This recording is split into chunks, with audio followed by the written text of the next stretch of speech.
Sir, जो forces पे हमले कर रहे हैं लोग, फोर्सेस के नौजवानों को शहीद कर रहे हैं, क्या उनके साथ डायलॉग होगा या नहीं जी, मेरा नहीं ख्याल कोई डायलॉग होगा। जो जिस तरह मैं फिर दोबारा कहूँगा कि मैं इनको हिंदुस्तान के साथ जो है ना, इन लोगों को ब्रैकेट करता हूँ, उसी ज़ुमरे में इस्तेमाल इनको शुमार करता हूँ जिसमें हम हिंदुस्तान को दुश्मनों की सफ़ में देखते हैं। ये लोग भी पाकिस्तान दुश्मन हैं। आपने पाकिस्तान के रक्षा मंत्री ख्वाजा आसिफ का वो बयान तो सुना होगा जिसमें उन्होंने पूरी बेशर्मी के साथ कहा कि इस्लामाबाद के खिलाफ सड़कों पर उतरने वाले प्रदर्शनकारियों को वो भारत की तरह ही दुश्मन मानते हैं और इसलिए ऐसे लोगों से किसी तरह की बातचीत नहीं की जाएगी। यानी कि पीओके में प्रदर्शन कर रहे लोगों को दो टूक चेतावनी है, भागने की कोई जगह नहीं है, फौज से बच नहीं पाओगे, जहां जाओगे मारे जाओगे।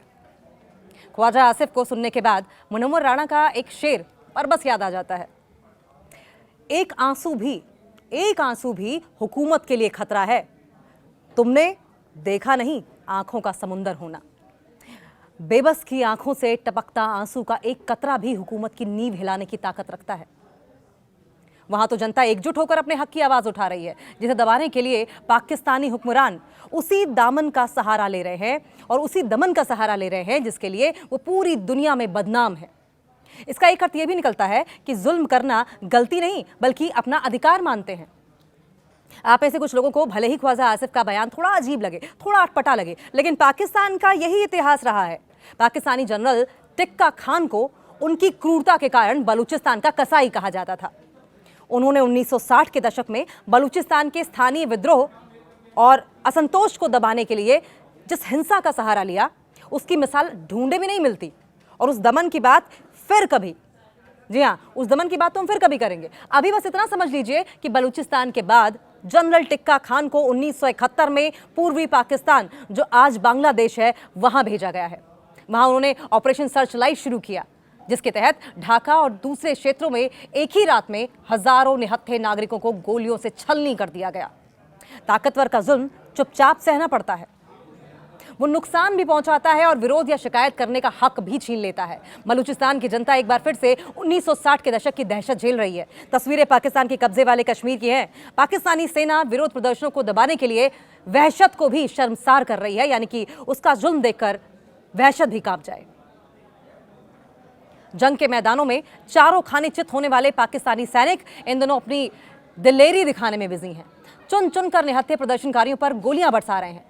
सोशल मीडिया पर ऐसे तमाम वीडियो वायरल हैं जिनमें पाकिस्तानी सुरक्षाकर्मी आम लोगों पर खुलेआम गोलियां चलाते हैं और फिर बाद में लाशों को अपनी गाड़ियों से भरकर कहीं उठा ले जाते हैं।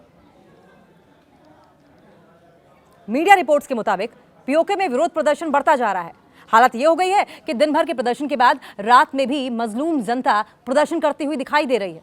यानी दिन हो या रात हो, सामने गोलियां चले या तोपें बरसाई जाए, प्रदर्शन जारी है।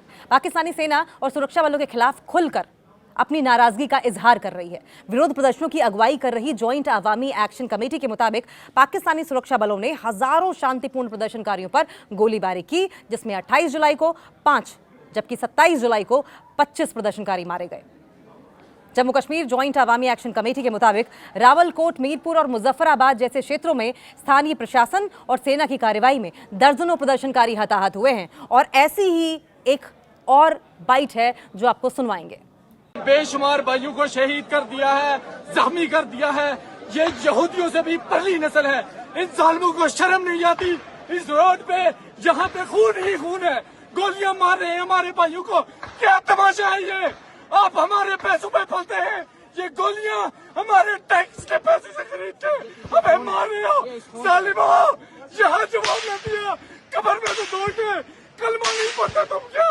इतना तो श्रीनगर में हमारे ऊपर जुल्म नहीं हुआ। ये क्या कर रहे हो? इंटरनेशनल मीडिया, भाई सारी दुनिया, ह्यूमन राइट ऑर्गेनाइजेशन, कहाँ मर गए आप सब लोग? कहाँ मर गए? कहाँ मर गए? आप ये लाके पकड़ लाएंगे।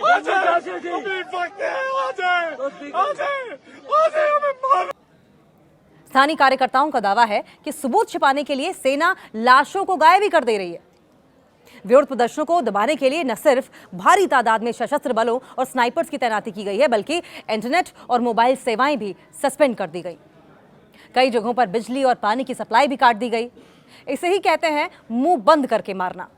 ये तो आप जानते ही होंगे कि पीओके के प्रति पाकिस्तानी हुकूमत का रवैया हमेशा से भेदभावपूर्ण और दमन वाला रहा है। आटे, बिजली और ईंधन की बढ़ती कीमतों की वजह से लोग आए दिन सड़कों पर उतरकर अपना विरोध जताते रहे हैं। गंभीर आर्थिक तंगी के दौर में भी पीओके की जनता पर भारी टैक्स लादे गए हैं। हालत ये हो गई है कि बुनियादी जरूरत के सामान के लिए भी लोगों को संघर्ष करना पड़ रहा है। जिंदगी इतनी मुश्किल हो गई है कि मौत का खौफ भी जाता रहा। स्थानीय लोगों का कहना है कि पीओके के बांधों और हाइड्रो इलेक्ट्रिक प्रोजेक्ट से बनने वाली बिजली सीधे पाकिस्तान के पंजाब और सिंध प्रांतों को भेज दी जाती है, जबकि स्थानीय लोग बिजली कटौती, महंगे दामों से जूझते रहते हैं। लेकिन इस बार पाकिस्तान के हुक्मरानों ने जो किया उससे लोगों का सब्र जवाब दे गया। पीओके में इस समय तथाकथित विधानसभा के चुनाव 3 चरणों में 27 जुलाई से 10 अगस्त तक कराए जा रहे हैं, जिसका लोग भारी विरोध कर रहे हैं। अब इसकी वजह समझिए कि विरोध क्यों है। ये पीओके की 53 सदस्यीय विधानसभा में 12 सीटें उन कश्मीरी शरणार्थियों के लिए रिजर्व हैं जो कि 1947 या फिर उसके बाद पाकिस्तान के दूसरे हिस्सों, जिसमें पंजाब है, खैबर पख्तूनख्वा है, वहां जाकर बस गए। स्थानीय लोगों का आरोप है कि इन सीटों पर वोट डालने वाले लोग पीओके में नहीं रहते।